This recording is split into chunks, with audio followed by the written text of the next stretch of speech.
certainly still raining, and heavy rain as well. In the past 22 hours on Magnetic Island, which is east of where I am, off the coast of Townsville, there's been 115 millimetres since 9 a.m. yesterday, and the Horton River west of Townsville 100 millimetres. So very much still raining here, and heavy rain at that. The focus today, both the Bureau of Meteorology as well as state emergency services want locals throughout North Queensland to be aware of the risk of flash flooding, because catchments are already so sodden and the roads wet already. They're concerned about the real risk of flash flooding today, and life-threatening flash flooding at that.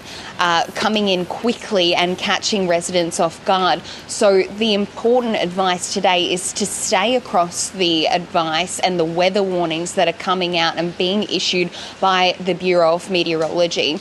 The severe weather warning in place for heavy rainfall at the moment covers communities from south of Cairns at Tully all the way down to south of Townsville in the Burdekin region. Now, 6-hourly rainfall totals of between 140 millimetres to 200 millimetres are possible.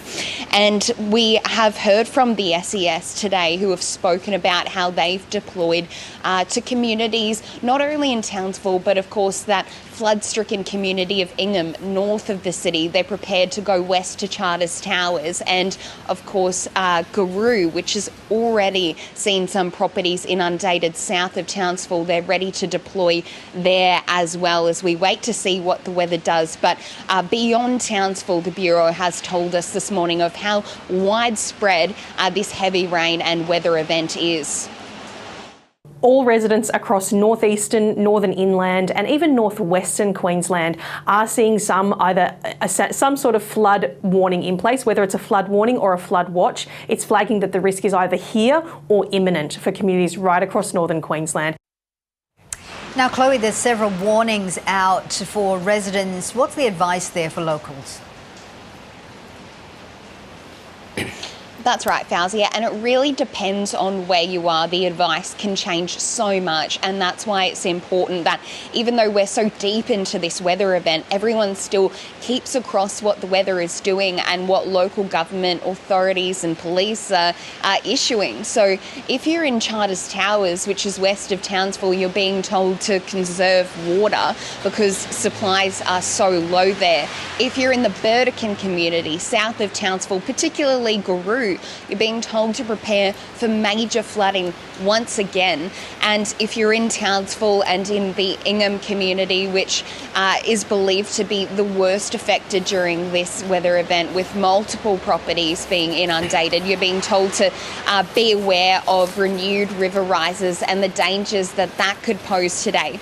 And just lastly, of course, before you're heading out on the roads today, check the traffic conditions on the Department of Transport and Main Roads website online, because throughout North Queensland there are so many closures affecting the road network. And as we see what the rest of the weather has installed for North Queensland, we're already seeing supply chains really affected when it comes to getting supplies not only to the north and the far north, but out of that food bowl region as well. So depending on where you are today, the advice will be different, but really it's not the time to be not looking at those warnings. You really got to keep across them as we continue through this weather event.